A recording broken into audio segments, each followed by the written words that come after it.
Custo de vida, emprego e desemprego, cesta básica, tarifas públicas, salário mínimo. Agora, na Brasil Atual, a análise do DIEESE. E nós vamos conversar agora com um sociólogo que atua também no Sistema de Acompanhamento de Informações Sindicais do DIEESE, Luiz Ribeiro. Bom dia, Luiz. Bom dia, Glauco. Tudo bem? Tudo certo. Luiz, ontem foi divulgado um boletim mostrando que 40% das 450 negociações analisadas até a finalização dele, referentes à database de setembro, fixaram reajuste acima da inflação medida pelo INPC. E outras 38% registraram resultados iguais ao índice inflacionário, 22,4% abaixo dele. Quando a gente compila esses dados, Luiz, 77,6% dos reajustes foram iguais ou superiores ao INPC, resultados que são os melhores das últimas 15 datas bases. A que você atribui esse resultado, Luiz?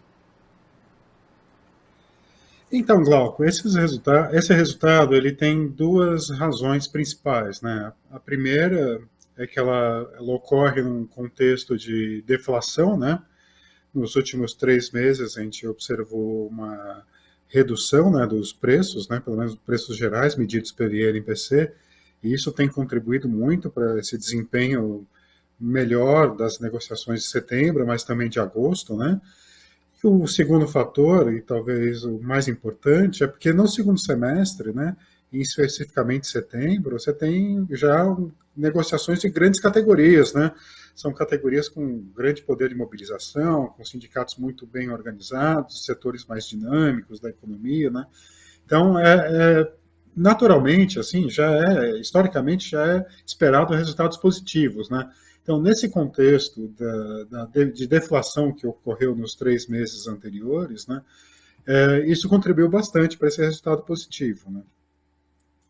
A gente observa aqui justamente esse ponto, Luiz, que as negociações que resultaram em convenções coletivas, ou seja, aquelas que foram negociadas por categoria, registraram reajustes mais altos do que aquelas de acordos coletivos, as negociações por empresas. Isso fica bem evidente, né? Quase 2/3 das convenções, 65,9%, conseguiram correções salariais iguais ou acima do INPC. E entre os acordos coletivos, esse índice cai para pouco mais da metade, 54,6%. Isso também reflete, além desse poder de mobilização, algo que deveria ser óbvio, né, mas que a propaganda antissindical acaba atacando. Quer dizer, quem está mais organizado, quem está mais mobilizado consegue negociar melhor e consegue melhores condições de salário e também de trabalho, Luiz? Verdade, Glauco. Eu acho que essa questão ela passa em torno de uma problemática que é muito cara ao movimento sindical, né? E nós que atuamos, né, junto aos sindicatos, sabemos que temos que enfrentar que é essa fragmentação da negociação coletiva que vem sendo acentuada desde pelo menos a reforma trabalhista, né, que foca cada vez mais para uma negociação fragmentada ao nível da empresa e, quando não, né, uma negociação direta trabalhador-empresa, né?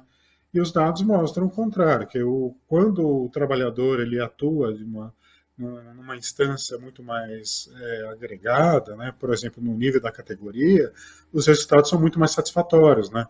Então, por um lado, tem uma demanda, né, uma força, uma intensidade, uma intencionalidade, melhor dizendo, né, do lado patronal, com setores governamentais até então, né, para uma maior fragmentação da negociação coletiva, a gente observa que o caminho que o movimento sindical deveria buscar é o caminho contrário, né? É um caminho de uma maior unidade, uma maior concentração de forças, né? E os dados dos reajustes, eles também comprovam isso, né? E junto a outros dados, né, que a gente pode observar na sociedade, né? Quando o movimento sindical atua, né, de forma mais coletiva, ao nível da categoria, ao nível setorial, os resultados são muito mais satisfatórios para os trabalhadores e trabalhadoras, né, evidentemente. O que inclusive reforça aquele desafio que já está posto de tentar organizar os desorganizados, principalmente aqueles que estão ali no limiar, né, entre o trabalho informal, o trabalho formal, os que são PJs, os que são MEIs. Então esse deve ser um dos desafios também da classe trabalhadora, inclusive nesse novo governo, Luiz. Exato, eu acho que tem questões muito importantes, né, a serem tratadas, da questão da informalidade dos PJs e a questão também do trabalho em plataforma, né, que há uma disputa, né, em torno do significado do trabalho em plataforma. É um trabalho autônomo, é um trabalho de um empreendedor, ou ele é um trabalho realizado por um trabalhador ou pela trabalhadora, como qualquer outro trabalho, e que merece estar protegido pelo direito trabalhista, por uma legislação específica voltada para eles, né? A nossa defesa, a defesa que o Diese faz, é que o trabalhador em plataforma ele tem que ter o mesmo direito que qualquer outro trabalhador, né? E, inclusive, o direito à sindicalização e o direito à negociação coletiva, né? Então, esse é um desafio, né, colocado para o presente, para o futuro governo, o governo que vai começar agora, né, e que vai trazer aportes, né, claro, do debate que ocorre já, né, mesmo no meio sindical e no meio acadêmico, né, e tendo também como referência a experiência internacional a esse respeito. E mesmo com esse resultado, Luiz, quando a gente observa que as últimas datas bases ainda não foi isso suficiente para reverter o quadro geral de 2022. Quando a gente analisa aqui o cômputo do ano, até setembro, 21,6% dos 15.028 acordos e convenções coletivas analisados pelo Diese definiram reajustes acima da inflação e abaixo foram 41,9%. Então ainda é necessário ter aí uma inflação menor, também um poder de negociação maior e um contexto econômico um pouco melhor do que o que a gente tem hoje para que os trabalhadores consigam avançar, porque mesmo esse resultado ainda não compensou o resto do ano, Luiz? Sim, é muito bem apontado, Glauco, porque quando a gente olha a perspectiva do ano, né, a gente observa que cerca de 80% das negociações elas se referem às datas bases de janeiro a maio, né? E só maio, né, a data base maio, que é considerada uma das mais importantes do ano, ela representa metade desse 80% que eu acabei de citar, né? Então, os resultados do ano de 2022 já estão meio que definidos, vão ficar muito próximos desses valores que a gente está observando, né? Agora, a perspectiva de futuro, tomara que seja muito mais próxima desse resultado que a gente está observando agora no segundo semestre, né? A gente sabe que a inflação ela vai ter uma volta agora, por exemplo, nesse mês já tem indicações de que a inflação volta a subir, né? Mas, porém, a conjuntura econômica é outra, né? Começa um novo governo em janeiro, tem outro programa econômico.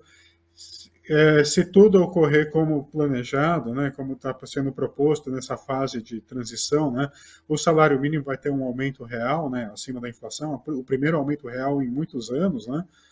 E isso, como nós já observamos em outras ocasiões, né, o salário mínimo tem uma capacidade de afetar positivamente as negociações salariais, é incrível, assim, é uma influência positiva, né?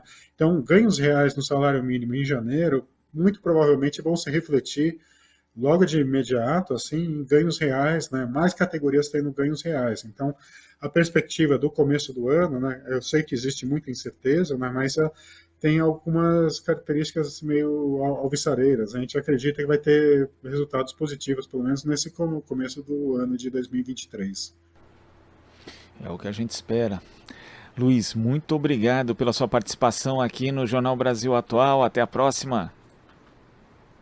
Até a próxima, Glauco. Um abraço. Abraço. Conversamos aqui com um sociólogo que atua também no Sistema de Acompanhamento de Informações Sindicais do Diese, Luiz Ribeiro.